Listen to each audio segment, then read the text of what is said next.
ជំរាបសួរពុកម៉ែបងប្អូនតើថ្ងៃហ្នឹងពុកម៉ែបងប្អូនធ្វើមុខម្ហូបអ្វីដែរសម្រាប់ទៅវត្តចំណែកនេះខ្ញុំវិញឆាបកងខ្ទិះណាបងប្អូនហើយក៏ដាក់បាយមួយស្រាក់ដែរឥឡូវនេះនាងខ្ញុំក៏បានមកលាងអង្ករដើម្បីដាក់ដាំបាយចោលសិនណានាងខ្ញុំក៏លាងសម្អាតរួចរាល់អស់ហើយនាងខ្ញុំក៏យកអង្ករហ្នឹងទៅដាក់ដាំហើយបន្ទាប់មកទៀតនាងខ្ញុំក៏យកម្ទេសឆ្អើរហ្នឹងទៅដាក់ត្រាំជាមួយទឹកក្តៅដើម្បីងាយស្រួលអញ្ចឹងណាបន្ទាប់មកទៀតនាងខ្ញុំក៏មានបង្កងនាងខ្ញុំទិញបង្កងបាន2គីឡូបងប្អូនបង្កងនេះរស់ល្អណាបងប្អូននាងខ្ញុំក៏បានយកវាមកលាងសម្អាតកាត់ចឹងណាបងប្អូនហើយពេលព្រឹកនេះនាងខ្ញុំទៅពីវត្តបងប្អូននាងខ្ញុំទៅវត្តសាមហើយបន្ទាប់ពីទៅវត្តសាមហើយនាងខ្ញុំក៏ហួសទៅវត្តតាសុតចឹងណាបងប្អូនហើយបន្តមកទៀតនាងខ្ញុំក៏បានយកម្ទេសឆ្អើងទៅក្លុកនាងខ្ញុំក៏បានដាក់ជាមួយខ្ទឹមសខ្ទឹមក្រហមបន្តិចទៀតណាបងប្អូនដើម្បីឲ្យវាកាន់តែឈ្ងុយណាហើយឥឡូវនេះនាងខ្ញុំបានក្លុកម៉ត់រួចរាល់ហើយនាងខ្ញុំក៏ត្រៀមបង្កងដែលនាងខ្ញុំលាងសម្អាតហ្នឹងហើយនឹងស្លឹកក្រូចបន្តិចហ្នឹងបងប្អូនដើម្បីយកទៅដាក់ឆាខ្ទិះម្ដងណានាងខ្ញុំបានដាក់ឆ្នាំងមួយនាងខ្ញុំដួសខ្ទិះដូងហ្នឹង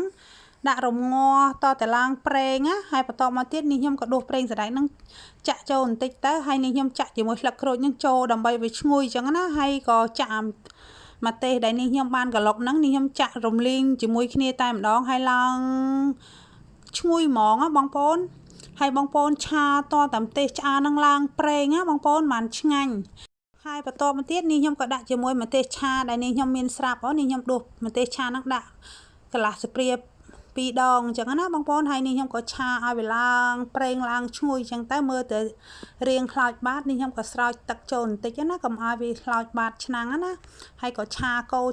រតតែឡើងប្រេងបន្ទាប់ពីឡើងប្រេងហើយនាងខ្ញុំក៏បានដាក់ជាមួយស្ករត្នោតបន្តិចណាបងប្អូនដាក់ជាមួយស្ករត្នោតđóបងប្អូនអើយឈ្ងុយណាស់ហើយម្ទេសឆ្អើរហ្នឹងក៏ឡើងក្រហមដែរពេលដែលយើងលីងគ្រឿងហ្នឹងណា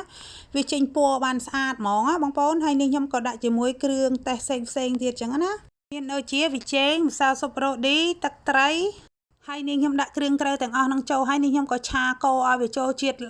ឡើងឈ្ងុយបន្តិចទៅបន្ទាប់មកនាងខ្ញុំក៏ចាក់បកងហ្នឹងឆាត្រឡប់ចុះត្រឡប់ឡើងហើយនាងខ្ញុំក៏បានដាក់ជាមួយដោះគោឆៅមួយកំប៉ុងហើយនឹងខ្ទិះដូងថែមបន្តិចទៀតណាហើយនាងខ្ញុំក៏បានគ្របវាចោលទុកឲ្យវារាងពុះឡើងឆ្អិនហើយនាងខ្ញុំក៏ជ្រោយត្រឡប់ហើយនាងខ្ញុំក៏ភ្លក់មើលណាបងប្អូនហើយរសជាតិមកឆ្ងាញ់ហ្មងណាអត់ផ្អែមខ្លាំងទេបងប្អូនហើយនាងខ្ញុំឆាបង្កងខ្ទិះថ្ងៃនេះហ่าបងប្អូនហើយកូនប្រុសរបស់នាងខ្ញុំគាត់ចូលចិត្តញ៉ាំណាគាត់កំងដែរអញ្ចឹងណាអញ្ចឹងហើយនាងខ្ញុំក៏នឹកឃើញគាត់កំងហើយក៏ធ្វើយកទៅវត្តទៅបានឲ្យកូនញ៉ាំដែរអញ្ចឹងណាហើយក៏បានដល់ជីដូនជីតាកងម៉ាដែរអញ្ចឹងណាបងប្អូនភាគច្រើនធ្វើម្ហូបខែចូលឆ្នាំបងប្អូននាងខ្ញុំច្រើនតែទិញគ្រឿងសមុទ្រយកមកធ្វើទេបងប្អូននាងខ្ញុំអត់សូវទិញសាច់ជ្រូកទេដោយសារកូនក៏អត់ញ៉ាំអញ្ចឹងណាដល់ពេលអញ្ចឹងហើយយើងធ្វើអាណាដែលកូនញ៉ាំទៅបានទាំងកូនញ៉ាំហើយបានយកទៅវត្តទៀតអញ្ចឹងណាបងប្អូនតែនាងខ្ញុំធ្វើឆ្អិនហើយនាងខ្ញុំក៏ដួសបាន2ស្រាក់ហ្នឹងណាបងប្អូនដួសបាន2ស្រាក់ហើយក៏ដាក់បាយមួយស្រាក់ហ្នឹងយកទៅវត្តណាបងប្អូន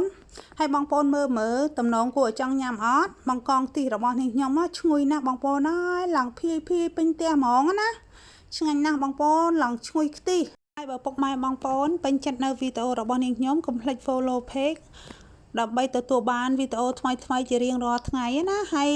នាងខ្ញុំក៏សូមជូនពរឲ្យពុកម៉ែបងប្អូនក្នុងអំឡុងពេល3ថ្ងៃនេះសូមឲ្យពុកម៉ែបងប្អូនធ្វើដំណើរទៅណាមកណាឲ្យជួបសុខសុវត្ថិភាពគ្រប់ទិសទីកន្លែងហើយនាងខ្ញុំក៏សូមអរគុណសូមជម្រាបលាបាយបាយ